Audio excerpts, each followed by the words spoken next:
Hey guys, we're back. This time we're talking video games to start with. Then we'll jump into comic books, take another break, and then do topic of the week. I guess they don't need to know really we're going that far, but stay with us. But now they do.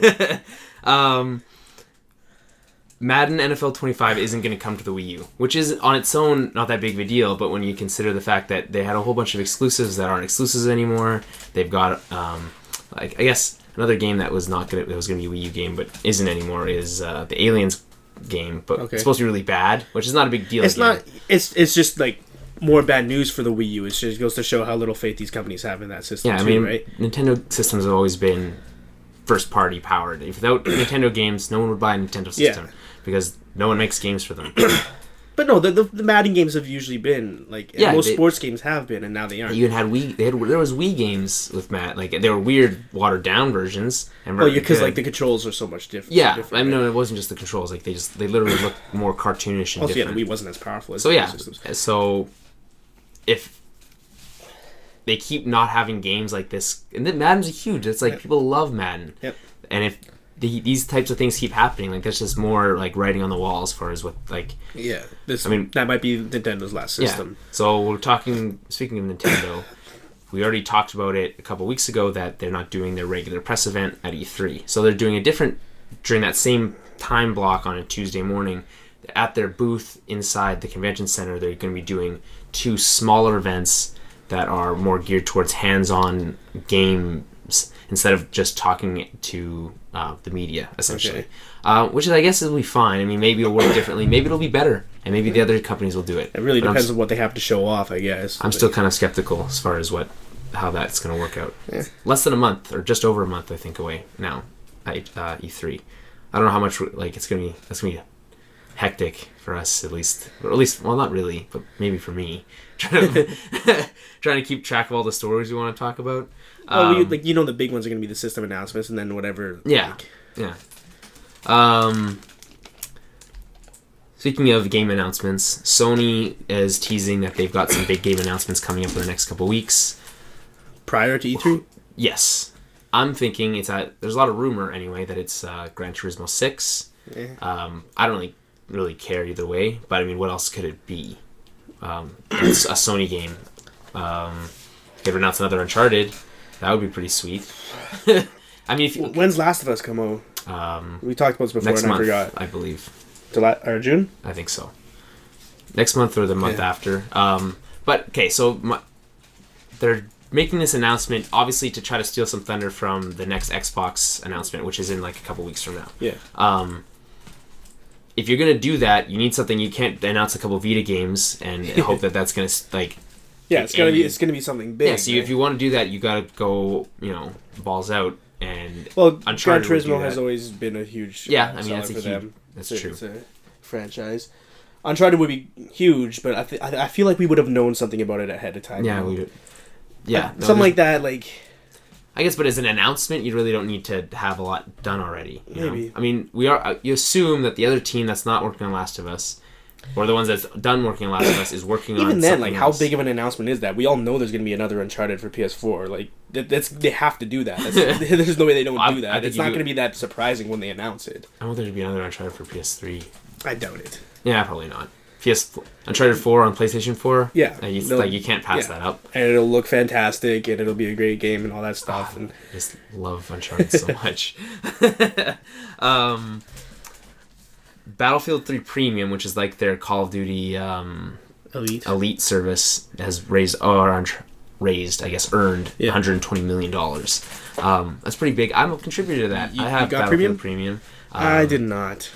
I mean, if you like Battlefield, it's worth it. I mean, you essentially, it's the idea is that you get the DLC a week earlier, and you got your and you get all the DLC in one like single payment, which is kind of like what you're doing with Injustice. Which if you're gonna buy them anyway, it makes sense. Yeah, it does make sense. I don't know if I was that into Battlefield ever. Like I like the game; it's fun to play. I don't know if I want to. No, it's fine. There, a little piece of news is that Metal Gear Solid 4 never came out for Xbox. The reason was that it would have been too many discs, upwards of 5 discs for the Xbox because it's huge. So that's why. Okay, people are wondering. speaking of Injustice, Batgirl's the next DLC. How many does that leave? 2? Lobo came out. Yeah. It updated today. Yeah. I read online it was going to come out Sunday, but they updated the PlayStation Store on Tuesdays. So I got it today. It just automatically went into my system. I didn't have to download anything. That was nice. Mm-hmm. And he's cool. Whatever. He's not my favorite character, but he's fine. But I'm pissed off about the Batgirl because I'd already complained about how many Bat characters there are in this game. Just because it's Injustice, it's a Justice League game. It's not a Batman game. There's so many other Justice League members. Coolest character. Yeah, but there's Batman, there's Nightwing, and are you gonna care about the story, or can I just? I'm gonna eventually, but you can. I mean, okay, well, no. Anyway, the game only came out like 2 weeks ago, so let's not spoil everything. Whatever. It's good. So there's Batman, there's Nightwing, there's Robin-ish because Nightwing, one of his other stances, has the staff and controls different, right? Yeah. And then there's Catwoman, there's Joker, there's Harley Quinn. And now Batgirl, that's 7. And Bane. There's 8 characters, right? That's so much when, like, other characters don't even have an enemy. Well, or even, like, Firestorm would have been a sweet... He would have really cool moves. Maybe, like, there's still 2 DLCs characters left, but, like... Here's the thing, though, Dan. What other characters are that cool as far as villains? Like, Batman Darkseid? Batman, yes, I'm sure he'll be in there. Well, he's in one of the level transitions, so I'm not sure if he will be in the game. Anyway, well... Batman has the coolest cast of characters. That's why. That's like fine. Superman has like Brainiac. Yeah, Darkseid. But is Brainiac, would that work for a fighting game? I don't know. Really. Yeah, but I'm sure they could make it work. But like we didn't meet Batgirl, especially because she's probably going to control very similar to Batman. Yeah, you'd assume so. Like gadget character. That's what they have. They throw batarangs and they kick people. You know. There's not like there's only those characters can only play so differently. Nightwing plays a bit differently because he has the eskrima sticks and then he has the staff. Even Joker and Harley Quinn, they both have guns. They have different moves, obviously. They're going to give them different moves, and they're going to play differently. But it's just, I would rather have Firestorm. I would rather have Martian Manhunter. Did we ever go into all the characters you would rather have in DLC? I don't know if I think we briefly talked about it, but not really. There's 2 more. Batgirl. I guess they also wanted more female characters, which I understand. Yeah, Cheetah would have been make more sense, probably. Cheetah or Vixen or... I'm sure if I sat down and thought about it, I could think of a few, but like... Yeah. I mean, Black Canary would work. Yeah, that would have been cool. Even like Power Girl, I guess, but like she would control very much like. Yeah, but then I guess how many Superman characters you have? Not that many. So I guess you could fit in Power Girl. Yeah, right. I don't know. Huntress. I just feel like, yeah, well, Huntress would be essentially the same as Batgirl and Batman, another gadget character. Okay, so it kind of buried the lead a little bit as far as video game news. Was the biggest thing that happened this week was that EA announced that they got the exclusive rights to Star Wars games. Yeah. Which is, in my opinion, that's huge. I mean, EA is, I don't know if it's even arguably, they're the biggest video game publisher. Yeah. So, and they've got a lot of studios under their belt, and that the same announcement they revealed that they have 3 studios already working on games. DICE, who is the Battlefield team.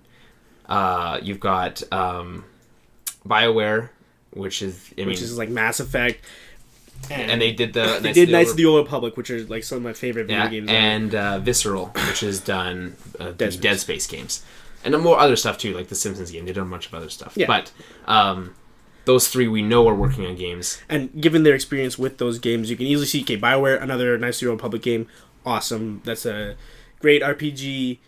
Yeah, it's not necessarily an MMO. It could just be an actual RPG set in the Old Republic. I would love that. I would, you know, however much money they want me to pay, I'm just gonna pay it. I'll pre-order it, collector's edition, whatever. And then DICE, with their experience with Battlefield, they could do a Battlefront game. Okay, the fact that there was a Battlefront 3 that was essentially finished and never came out for whatever godly reason, I don't know, because those games are so much fun. They're a lot of fun. Like, for Battlefront 3, what their whole thing was that you could go from space combat straight to planetary combat without, like, transitions. So you could fly off of a Star Destroyer, jump in your, like, little, like, a TIE fighter, fly it down onto Hoth, jump out, and start shooting at rebels, essentially. Yeah. Which sounds awesome. And DICE is the team to do it. They, like, do a great job with... Battlefield, just getting in and out of vehicles. Like, the maps are huge already. We already know that they're doing Battlefield 4, and it has the Frostbite 2 engine. Yeah. Which is going to be, like... If you've seen the trailer for Battlefield 4, it looks great. So we know also with this announcement that there's going to be no games before April 2014, which is around the same time they're probably going to start shooting the movie. So they probably want a little bit of assurance as far as like just tie it all together. Whatever, like increase sales. I get it. So we know that most of these games are almost definitely going to be next gen because all the next gen systems are going to be out by then. Yeah. I mean, possibly you could do both because I mean, Call of Duty might come out for both, Battlefield might come out for both. We'll see. I don't know if it is though. I think Battlefield might be strictly next gen, which I'm so excited for that. Yeah. But if there's like every time anyone ever talked about new Star Wars games, someone always inevitably said, "I want DICE to make a Battlefront game." Yeah, and now like, that's a very possible. And if that like. That makes me so happy. Like, I want to be a clone trooper. I want to be, like, a med clone trooper, like I am a medic in Battlefield 4 or Battlefield 3. And I want to be able to fly TIE fighters. I want to be able to fly... I mean, thing with Battlefront is you could also be a Jedi if you were in, like... But I think that would kind of break online play as far as like balancing. I thought, like to be a Jedi, I think you had to like get to a certain level or whatever. With like you start off playing as the clone troopers or whatever. Yeah. After you get to a certain level, then you get to up to one of your generals or whatever. I'm pretty sure that's how it works. Yeah, and that'd be pretty cool. If there's only 2 Jedi on like a battlefield, like on a field at one time, and they're pretty sweet. They're still vulnerable. Like like you can still kill them, but with rocket launchers and stuff. Like, that's push. very very exciting. And then Visceral, just. The way, like, given Dead Space, that type of game, they could probably do another Jedi Knight game, I would say. Like yeah, you ever played those games? No. Like Jedi Knight Outcast and whatever. It's like, they're first person, but you had force powers and whatever, and it was like an adventure game, but you go and you train as a Jedi, and you become a Jedi Knight, and then it's a first person, you can have a lightsaber or a blaster or force powers, and I don't know, they're pretty fun games. Maybe they'll do like another Force Unleashed game. Probably not. They do a better job of it. Force Unleashed 2 sucked. It's whatever. I mean, the fact that Maxis is involved with EA too, so maybe they'll be like, there's so many different like angles. Either way, it's big news and it's good news. It's all good. I'm happy. More Star Wars, lots of people don't like EA. I don't have that much against them personally. But I know that the studios that they have, certain ones, at least BioWare and DICE, are probably easily their 2 best. Yeah. Visceral is up there as well. Those are like quality, great studios, and they can make great games. And those, if you have a Star Wars license and tied with a great studio, that's like the recipe for like. And also, BioWare already has that experience. They've made fantastic Star Wars games already. Yeah. They make Mass Effect, which is very similar. It's like set in like a galaxy with lots of different races, and it's an RPG like that. Like they know what they're doing. That's their bread and butter. So that's almost guaranteed that they're going to do it. Or maybe not Knights of the Old Republic, but it's going to be an RPG. I never played any of the old Knights of the Old Republic games, but I'll lend them to you. I'll lend you my. I don't have my Xbox anymore. Yeah, it's fine. I can live without playing them. No, play them. They're probably on PSN. Download them. It's well worth it. I don't know if there are though. We'll see. They most likely are. Yeah, they're. I've heard always great things. The first one's better than the second. If they're more one. like Mass Effect, like as far as like the way they control, it's not not shooting, but like no, not at all. They're turn-based combat. Yeah, so I wouldn't want to play it turn-based. But I would play it. I wouldn't want to. I wouldn't enjoy it as much. They're not turn-based like Final Fantasy. It's not like you click it and then you wait and it does an animation. Like it is more like real time. But like you're not pressing A to attack, and you're not like aiming to shoot. You're more like choosing your attacks, and then it's all happening at once. Though, and they're doing all the dice and all the counts and whatever hit points in the background. So you're choosing your attacks, and you can set up a bunch of attacks in a row, and then like it's your turn. It is turn-based combat, but more of it's happening in the background, so it still looks cool. And it's like those games. It's not even about the gameplay; it's the story. The story is fantastic, and. Like you will immerse yourself in that. I guess though, what I'm thinking is, do they really want to do another Old Republic game when you've got a whole? But there's a lot they could do with it. I know, I get that, but do you really want one of the first things you want to do? You have Episode 7 coming out. Is go back to not even like a time where things not even the same like close. Like it's like thousands of years different. Yeah. Where everything's exactly the same. Not exactly the same. Almost exactly the same. I get that. I'm sure they'll want to tie their games into the movies, but just having Star Wars on it will, amplify sales enough, I think. And Knights of the Old Republic is already, like, among gamers, among fans, that's a huge name. Yeah, everyone, That's not going to disappoint when the MMO is called Star Wars... Star Wars the Knights of... No, the MMO, yeah. Yeah, Star Wars The Old Republic. Yeah. So, I mean... And those trailers are pretty sweet. Yeah. Those trailers, the cinematic trailers are fantastic. They look like if there's a Star Wars movie like that, I would be so happy as well. But I mean, I'm sure it's a lot of work. Yeah, well, whatever. I mean, they don't get paid a lot of money, so. Yeah, that's huge news. That's good news. I'm excited for Nice Zero Republic. This is what you're assuming. I'm calling it that from now on. It's the Nice Zero Republic 3. It's being happening. In development. KOTOR confirmed. 3. Yep. Yep. Do we have anything else to touch on games-wise? Have you played anything other than Injustice lately? Not really, no. Just the Lobo DLC is new for me, but I'm pissed off at Injustice. I'm not even having fun. It's not even enjoyable anymore. So many people just like stay at the end of the level and do their superpowers. I haven't figured out a great way to get around it yet. I'm sure. I will. I'm sure they're working on it. Yeah. It's not even like I don't even know how they could patch it because it would fundamentally change the game, but like it's just really annoying and like half the time it's not even fun. I put in Mortal Kombat the other day because I was pissed off and I just wanted to like win him. I was winning, but I wasn't. I lost a couple of those in a row. And I was like, "Fuck this!" And I put in Mortal Kombat. It's almost like when I'm playing NHL, I get so angry. Okay, so comics wise, you just reread. There's not a lot of news that I've been having kept up with. Justice League Dark on Comicsology. Yeah. Did you read them at all? I haven't read them yet. They're alright. They're not like nothing crazy right now. So who Justice League Dark? As a quick recap, who and what is going on? John Constantine, Zatanna, the Animal Changing Man, not Animal Man. No. Dead Man, yeah, and this what's her name? I don't remember. What's her abilities? She's like a witch. Like she can see the future. She's a more obscure DC character. I don't know. It's okay. I mean, Deadman's cool. He's hilarious. Constantine is awesome. So do they? It's a really weird story though. Does Deadman? Excuse me. Does Deadman just possess people to talk, or how's he? And he can take control of people and use their powers. You can see them, like yeah. Okay. And they can see him sometimes if he wants them to. Oh really? I thought his whole thing was he can't be seen unless he was. No, he can talk to people. But you liked it? Yeah, I didn't even get through. I bought 10 issues, I think, and I didn't get through it all, but it's not bad. Okay, well, we'll try to catch up before. The only reason I bought it is because it's going to tie into Trinity War, and I just want to get to know these characters a bit because they're probably going to play a bigger part in all that, right? Have you been reading Justice League of America? Yeah, I did. A couple issues that are up there. Anyways. They're good. Yeah, I like those. Obviously, Jeff Johns is working on Justice League, and that's great. With what's his name? His new villain, Despero, his last issue. Yeah, I don't know if he's going to be a huge villain. He might just be like a. No, I'm sure he won't be a huge villain, but he'll touch on it for probably at least one or two episodes. Probably a couple issues.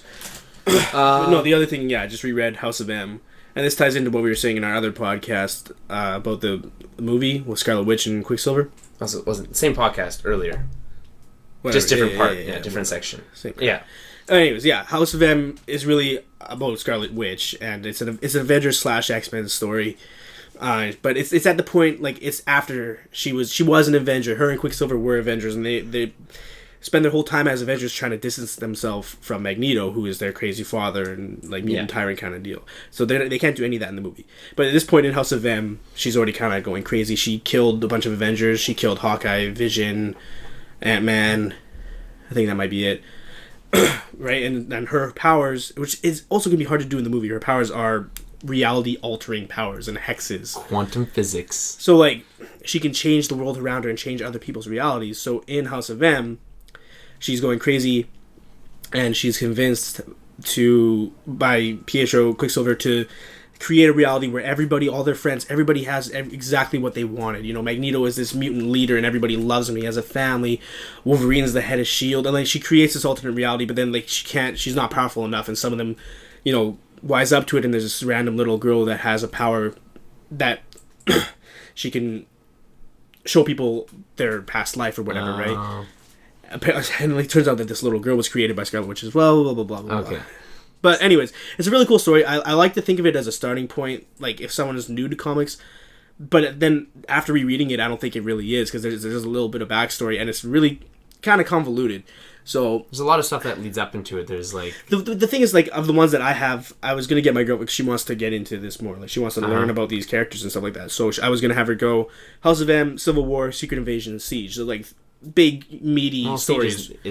It just follows Secret Invasion. Yeah. There's like Schism and all that other stuff in there. and that leads into Schism's after Siege. Yeah, well, see that all that stuff that leads into Avengers versus X-Men. Yeah. Like all that stuff leads pretty much culminates in Avengers versus X-Men, and then there's a whole I guess big so. change. And I have a bunch of the endangered species and Messiah complex, like the X-Men comics that are all about hope. But like, I'm just I'm gonna have her do the big ones to start, and then if she wants to read more, she can. But now, having just read House of M, I don't know if that's a good starting point because it's a really weird story. You have to be familiar with. That was one of the first ones that when I jumped back in, that was one of the first ones I read, and I also read it on my iPhone, so I haven't read it back. I haven't read it on my iPad yet, so I was like, I should go back and reread it as well. It's a great story, but it is kind of like you gotta really think about it. You know, it's not as easy to just jump into that one as that there is others. So I'm gonna have her start with Civil War thing then. Civil War is good. That's a good beginning. I mean, you kind of understand.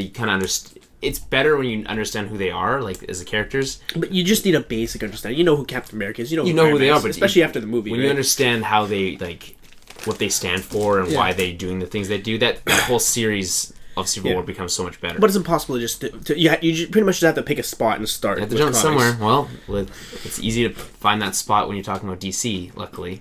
But there's a lot of really good classic. No, I agree. But when you someone who's never read a comic book before, you can easily just start them on Wonder Woman #1, Justice League #1, all those things. Like you don't have to think about that, and that's where I was very daunted originally trying to come back into comics, was that I don't know where to even start. X-Men is ridiculous. X-Men. It's been going back for years, and it's like crazy shit is happening with the mutants. I don't know. Like it's actually very interesting. I really like what's going on, at least with what I'm reading All New X-Men, and that's like just like pure great mutant goodness. Really? Like, I'll look at it. There's just such great dialogue, and the way the art's great. You know who it's written by? Yes, I do. I just don't have it in front. Well, I do have it in front of me. I just need to find it. But I like. That's the only X book I'm reading right now, just because there's like a million X books, and I don't know what other books I want to read. So I don't know. All New X-Men is written by. It should be Bendis. Oh, okay. Yeah. Well, reliable. He's really and he has great dialogue. So I would suggest that would be my suggestion of the week is All New X-Men. But I mean, if you like comics, new comics, lots of people know that that's really great stuff.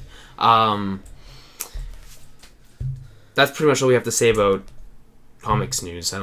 News. There isn't really much news yet. When Trinity War starts up, there'll be more to talk about. And I guess Age of Ultron #6 was out last week. I didn't read it yet. Okay, I won't spoil it then for you. But it's good. Did you read the 5 or? I think it was 5? I'd caught up to 5. Right when they had killed. Wolverine killed Ant-Man. Yeah. So when this deals with the repercussions of that, it's good. I like it, but it's not the best. No, maybe I did read that one. No, whatever. It's fine. So we'll take our last break. Come back. Top of the week. Iron Man 3, what we thought, our impressions, all that good stuff. Hey guys, thanks for listening to this excerpt from our Tower of Babble podcast. If you want to hear more, you can find the rest at towerofbabblepodcast.com and on iTunes and Stitcher. But we want to know what you think, so send us questions or concerns to towerofbabblepodcast@gmail.com. And don't forget to follow us on Twitter @TowerBabblecast and like us on Facebook at facebook.com/TowerBabblecast.